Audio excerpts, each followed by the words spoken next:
Hello, everybody. We're with you once again. This time we're recording from Tiruvannamalai in India, where the mountain Arunachala and the ashram of Ramana Maharishi are located. We're continuing PB's journey in India. You'll remember that our last recording was when PB met with the Shankaracharya of Kanchipuram, Jadguru Shankaracharya of Kanchipuram. And at that time, he was feeling really frustrated. He said, with regard to yogis and fakirs, I found that religious fanatics, self-deluded gurus, and foolish sentimentalists could be discovered in plenty. But genuine sages and fakirs possessed of demonstrable occult powers were rare enough to make one despair sometimes of ever locating them.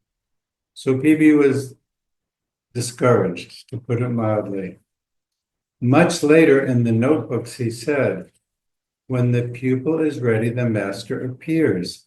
This means that the wonderful sensitivity of the mind, such is the reality of telepathic power, that when a person's search for truth has reached a crisis, they will meet the person or the book which can resolve that crisis.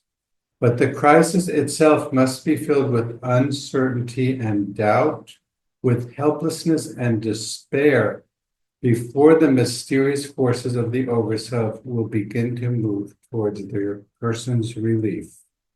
So this was PB's state of mind. He went to India, he had a lot of disappointments, he met a lot of teachers that didn't meet his expectations, and he was feeling despairing.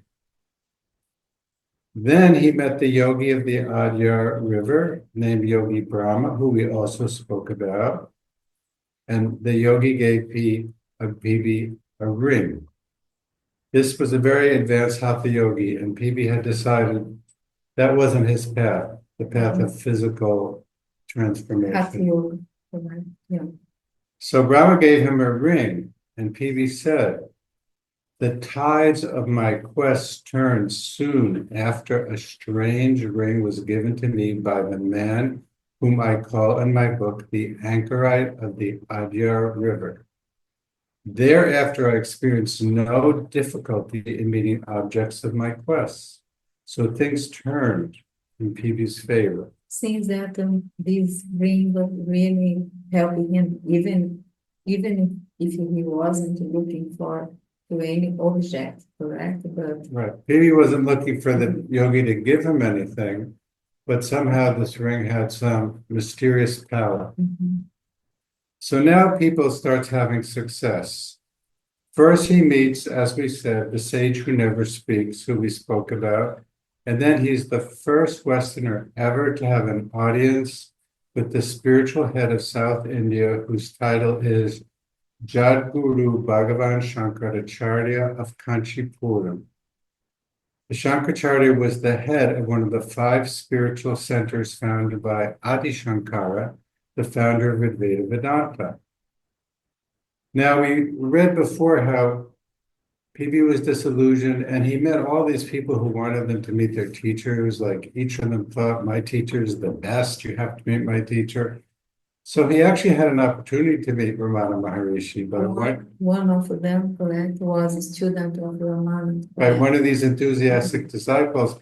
And PB thought, oh no. another one, I'm not going to go. So he said no.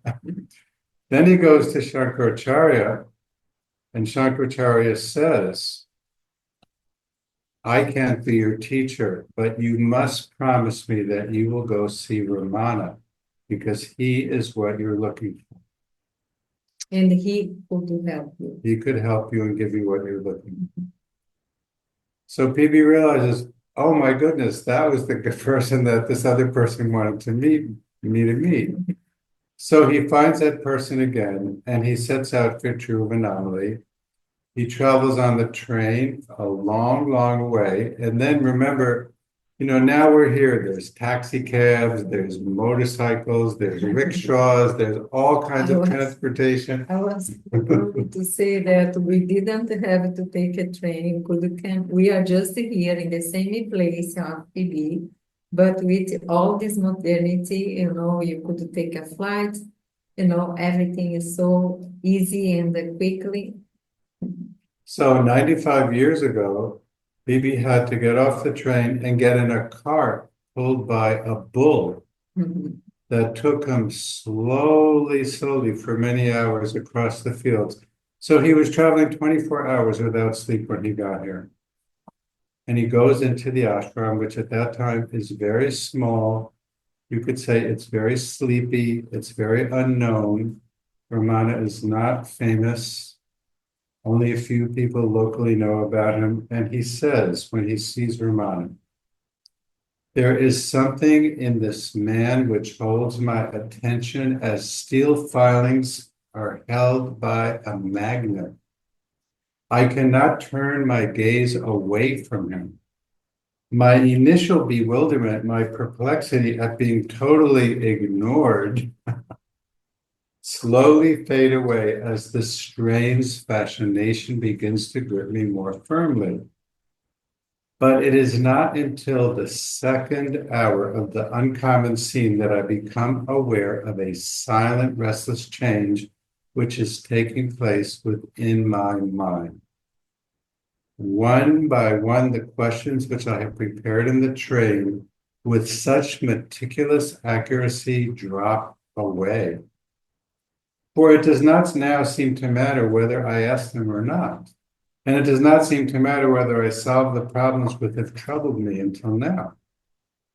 I know only that a steady river of quietness seems to be flowing near me, that a great peace is penetrating the inner reaches of my being, and that my thought-tortured brain is beginning to arrive at some rest. So Bibi really has a profound experience in this first meeting with Ramana, even though Ramana doesn't say anything. And then Bibi says, I begin to wonder whether by some radioactivity of the soul, some unknown telepathic process, the stillness which invades the troubled waters of my own soul really comes from him. Yet he remains completely impassive, completely unaware of my very existence, it seems. If you see the pictures of Ramana very often, he was unmoving. He was in a mental and a physical stillness. So Bibi's talking about a telepathic process, which he says is from mind to mind. And this process becomes very familiar to him over the years. And much later in the notebooks, he writes that he was always in inner contact with Ramana until Ramana's death and even after.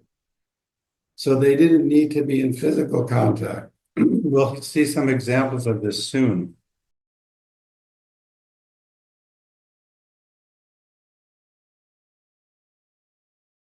And about this telepathic experiences, correct? This telepathic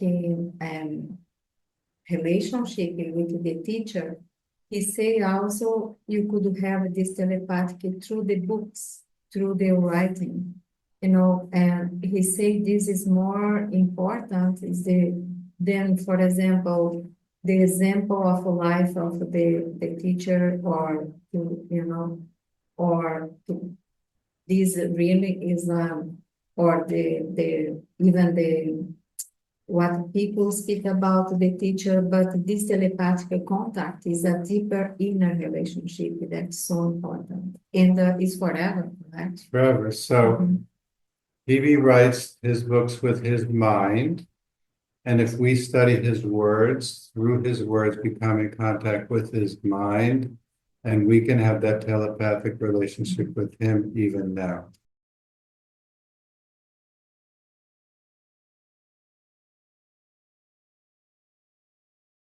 I would like to say something. For example, in this time here, with share with the other students, even with the family members of Ramana, or even our own experience to go in the ashram and the caves where he was, we could say that this telepathic experience or possibility is there even now.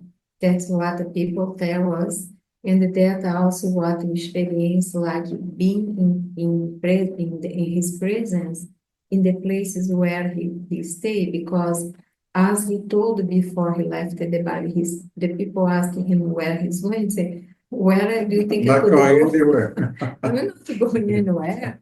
Then you feel this here, and then more than sharing today with you, more than with the quotes of Pope Branton about, is about our own experience being here, that I feel is important also for you to know. So his presence is still here and it can be felt. And PB's presence is still here and it can be felt through his books or even looking at a picture.